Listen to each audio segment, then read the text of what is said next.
आज आपण या स्पर्धा परीक्षेच्या युट्यूब चॅनलमध्ये एका नवीन टॉपिकला आज आपण या ठिकाणी सुरुवात करत आहोत की ज्याचं नाव आहे पाण्याची टाकी आणि नळ.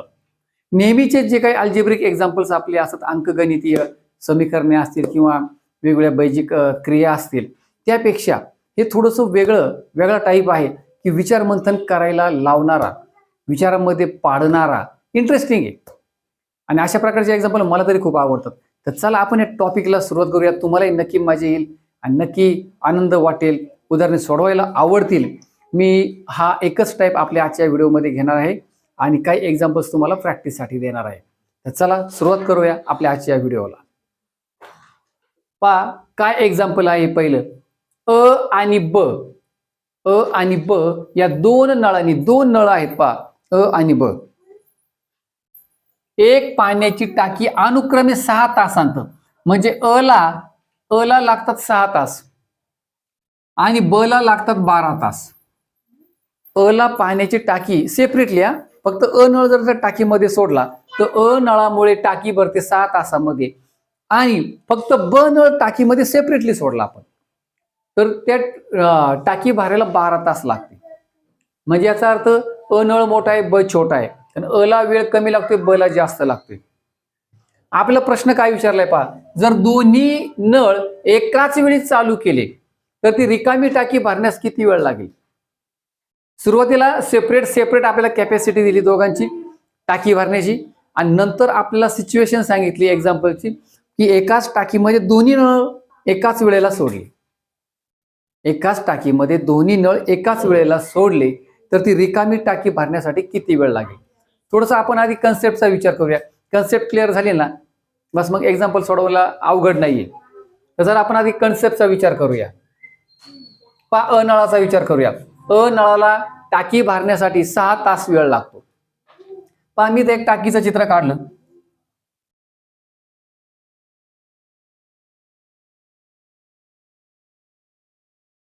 असं एक समजा टाकीचं मी एक चित्र काढले. माझी चित्रकला एवढी खास नाही, पण आपण समजण्यासाठी थोडस ड्रॉइंगचा वापर करूया. आता इथे मी अ नळ घेतला. अशा प्रकारचे एक्झाम्पल आहेत ना, याच्यामध्ये एका तासाशी निगडीत किमती काढून घ्यायच्या असतात. एका तासाशी निगडीत त्याची तुलना करायची असते. मग त्यापासून पूर्ण टाकी भरण्यासाठी किती वेळ लागतो तिकडे जायचं असतं, मग काम सोपं होतं. तर आधी आपण काय विचार करणार आहोत की अ नळामुळे जर ही टाकी 6 तासामध्ये भरते तर एका तासामध्ये हा नळ म्हणजे अ नळ ही टाकी किती भरू शकतो ते काढून घ्या. मग आपण ते काढणार आहोत. पहा आता आपण काय करणार आहे, संपूर्ण टाकी भरायला अ नळाला 6 तास लागतात. तर ह्या टाकीचे आपण 6 भाग करूया. 1 2 3 4 5 आणि 6. 1 2 3 4 5 6 6 भाग केले पहा मी या ठिकाणी. आता संपूर्ण टाकी भरायला अ नळामुळे जर 6 तास लागत असतील तर एका तासामध्ये हा नळ टाकीचा किती भाग भरेल? 6. आता आपण टाकीचे 6 भाग केले. 6 तासात 6 भाग भरतात. मग एका तासात किती भरेल? 1 भाग भरेल. म्हणजे खालचा 1 भाग हा एका तासामध्ये भरणार आहे. हे लक्षात घ्या. एका तासात हा 1 भाग भरणार आहे. मग हे आपल्याला लिहायचंय. कसं लिहिणार आपण पहा. हा 1 भाग म्हणजे काय? 1/6. पहा एकूण टाकीचे 6 भाग केले. 1 2 3 4 5 6. 6 भागापैकी 1 भाग भरला एका तासामध्ये. नेहमी लक्षात घ्या, या प्रकारचे उदाहरणे सोडवण्यासाठी एका तासाशी संबंधित आपल्याला व्हॅल्यू काढायच्या आहेत सुरुवातीला आणि त्यापासून कॅल्क्युलेशन करून आपल्याला फायनली आपल्याला काय विचारले तिकडे जायचे. तर चला मी या ठिकाणी अ नळाविषयी माहिती लिहितोय. अ नळ एका तासात टाकीचा किती भाग भरेल? 1/6 भाग भरेल.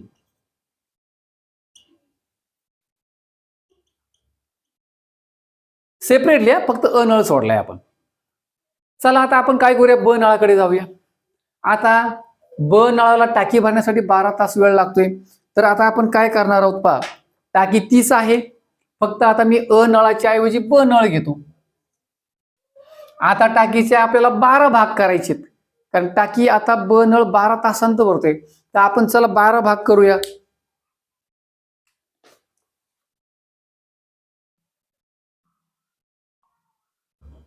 बारा भाग करणं काही अवघड नाही आपल्याला.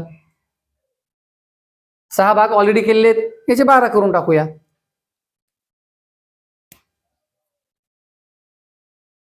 इथे एक रेषा ओढली, इथे एक, इथे एक, इथे एक, इथे एक, इथे.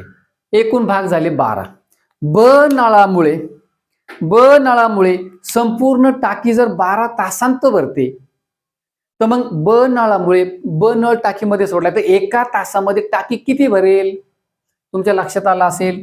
पहा, एकूण भाग किती आहेत आपले? 12 भाग आहेत. मग 12 तासामध्ये संपूर्ण 12 भाग भरत असतील. संपूर्ण टाकी म्हणजे 12 भाग. मग एका तासामध्ये टाकी किती भरणार आहे? 12 भागापैकी एक भाग भरणार आहे.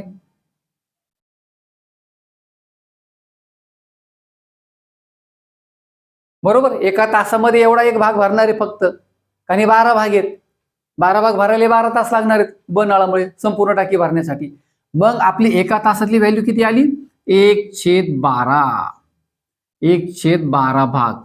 12 भागापैकी ब नळ टाकीचा एका तासामध्ये एक भाग भरतो. चला आपण ब नळाची माहिती लिहूया. आता आपलं काम सोपं झालं. ब नळ एका तासात टाकीचा 1/12 भाग भरेल सेपरेटली. की ह्या दोन व्हॅल्यू फार महत्वाच्या आहेत, इम्पॉर्टंट आहेत, लक्षात घ्या. अशा प्रकारच्या एक्झाम्पल मध्ये नेहमी लक्षात घ्या. टाकीचं एक्झाम्पल आलं का एका तासाशी निगडीत व्हॅल्यू काढा, पुढचं काम सोपं होतं. चला पुढे जाऊया आपण. काय विचारले? जर दोन्ही नळ एकाच वेळी चालू केले तर ती रिकामी टाकी भरण्यास किती वेळ लागेल? आता हा ब नळ तर सोडलाय आपण, पुन्हा अ नळ पण सोडा. आता दोन्ही नळ सोडले टाकीमध्ये. आता भाग करण्याची गरज नाही आपल्याला. तर ही रिकामी टाकी भरण्यासाठी किती वेळ लागेल? आता काय करा, दोघांची बेरीज करा. दोन्ही नळ टाकीत सोडले तर एका तासामध्ये दोन्ही नळां मिळून टाकीमध्ये किती पाणी पडेल हे आपण काढू शकतो. अ नळामुळे एका तासात टाकीमध्ये एवढं पाणी पडतंय 1/6. ब नळामुळे एका तासामध्ये टाकीमध्ये 1/12 भाग पाणी पडतंय. मग ह्या एका तासामध्ये दोन्ही नळांच्या मिळून किती पाणी पडेल? तर दोघांची बेरीज करावी लागेल. सिंपल आहे, लगेच लक्षात येते. आणि म्हणून अ अधिक ब करा. आता इथे अ अधिक ब डॅश करा. एका तासात टाकीचा, एका तासात हेच वाक्य कंटिन्यू करायचे. एका तासात टाकीचा, दोघे मिळून टाकीचा एका तासात किती भाग भरतील? दोघांची बेरीज करा. 1/6 अधिक 1/12. अपूर्णांकांची बेरीज आणि वजाबाकी आपल्याला आली पाहिजे. फार महत्वाचा भाग आहे मॅथ्स मध्ये तो. तर जनरली ह्या बेरीज वजाबाकीमध्ये थोडीशी प्लस तर साईनचा प्रॉब्लेम नाही, पण मायनस साईन्स पण येतात बऱ्याच वेळेला. परंतु या टाकीच्या एक्झाम्पल मध्ये मायनस साईन आपल्याला मिळतच नाही वरती. निगेटिव्ह साईन होऊ शकत नाही. निगेटिव्ह साईन आलं म्हणजे काय, टाकी भरतच नाही असा त्याचा अर्थ होतो. तर निगेटिव्ह व्हॅल्यू येणारच नाही, त्याच्यामुळे काय टेन्शन नाही. तरी ते साधं सोपं असतं हे बेरीज वजाबाकी अपूर्णांकाची, पण ती आपल्याला आली पाहिजे. तर चला आता या ठिकाणी ही बेरीज वजाबाकी करण्याची, अपूर्णांकाची बेरीज वजाबाकी करण्याचे काय वेगवेगळे मार्ग आहेत. प्रत्येक विद्यार्थी त्याला जी आवडेल ती पद्धत ती वापरू शकतो. तर आता मी या ठिकाणी काय करतो, एक शॉर्टकट मेथड आपण वापरूया. जो मोठा नंबर आहे ना, मोठा नंबर जो मोठा छेद आहे त्याचा पाढा मोजायचा. जिथे छोट्या नंबरने भाग जाईल तो लसावी. या दोघांचा मी लसावी काढतो इथे. ही एक पद्धत आहे. दुसरी पद्धत कोणती आहे? या दोघांचा इथे गुणाकार लिहायचा आणि तिरकस गुणाकार करून वरती मांडायचा. ही एक पद्धत आहे, पण पुढे भाग द्यावा लागतो. येथे लक्षामध्ये, याच्यामध्ये पण गरजेनुसार पुढे भाग द्यावा लागणार असेल, पण ही थोडीशी शॉर्टकट मेथड आहे. तर चला मी दोघांपैकी मोठा नंबर 12 आहे, 12चा पाढा मोजते. 12 1 12, 12ला 6 ने भाग जाते. मग आपला लसावी आला 12. आता इकडे या पहिल्या अपूर्णांकाकडे. 6 दुने 12 म्हणून या 1ला 2 ने गुणायचं. 1 दुने 2.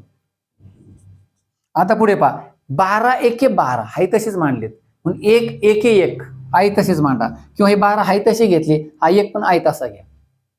साधं सोपं लॉजिक आहे. पहा, 2 अधिक 1 3 छेद 12, 3 एके 3, 3 चौक 12. आपलं उत्तर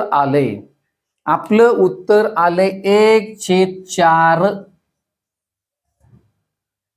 ह्या 1/4चा काय अर्थ होतो? ह्या 1/4चा अर्थ होतो की हे दोन्ही नळ एका तासामध्ये टाकीचा 4 भागापैकी 1 भाग भरतात. हीच टाकी पहा, समजा मी या ठिकाणी काढली, तर एका तासामध्ये दोघे मिळून 4 भागापैकी 1 भाग भरतात. मी या टाकीचे 4 भाग केले, 4 भागापैकी 1 भाग एका तासात भरतात. तर मग 4 भाग भरायला किती वेळ लागेल? सिंपल आहे, 4 तास लागतील. आणि म्हणून या फायनल व्हॅल्यूवरून आपल्याला लगेच लक्षात येते की आपलं उत्तर असणार आहे पर्याय क्रमांक 3, 4 तास. बरोबर आहे. एका तासात 4 पैकी 1 भाग भरतोय, आपले एकूण भाग 4 आहेत आता टाकीचे, 4 भागाला 4 तास लागतील. तर एकदम सिंपल आहे. मग तुम्हाला लक्षात काय ठेवायचं या प्रकारचे एक्झाम्पल सोडवताना, सेपरेटली अ आणि ब ची जी कॅपॅसिटी आहे टाकी भरण्याची एका तासातली ती आधी काढून घ्यायची आणि मग नंतर दोघे मिळून टाकी किती वेळात भरतील दोघांची फक्त अपूर्णांकाची बेरीज करा. सुरुवातीला मी तुम्हाला टाकी वगैरे काढून दाखवली, कन्सेप्ट आपल्याला कळली पाहिजे. 1/6 म्हणजे नेमके काय ते कळले पाहिजे. काय असतं 1/6, 1/12 म्हणजे नेमकं काय, त्यासाठी मी तुम्हाला ते फिगर काढून दाखवले. यावरून आपल्याला जो बेसिक पार्ट आहे ना तो लक्षात येतो. विद्यार्थी मित्रांनो, अशा प्रकारे आज आपण एक टाईप पाण्याची टाकी आणि नळ या संदर्भात आज आपण कंप्लीट केला. असे अनेक टाईप्स घेऊन आपण पुढच्या काही व्हिडिओजमध्ये येणार आहोत. तुम्ही जर आपल्या चॅनलवरती नवीन असाल तर नक्की चॅनलला सबस्क्राईब करा, जेणेकरून तुम्हाला आपण जेव्हा नवीन व्हिडिओज बनवू जेणेकरून तुम्हाला ते सर्वात प्रथम पाहायला मिळतील. तर विद्यार्थी मित्रांनो, थांबूया, पुन्हा भेटूया अशाच काही नवीन टाईप्स सोबत. तुम्हाला फार काही देण्याची माझी इच्छा तळमळ आहे. तर चला, हा व्हिडिओ पाहिल्याबद्दल मनस्वी आभार. खूप खूप धन्यवाद सर्वांचे. Thanks for watching.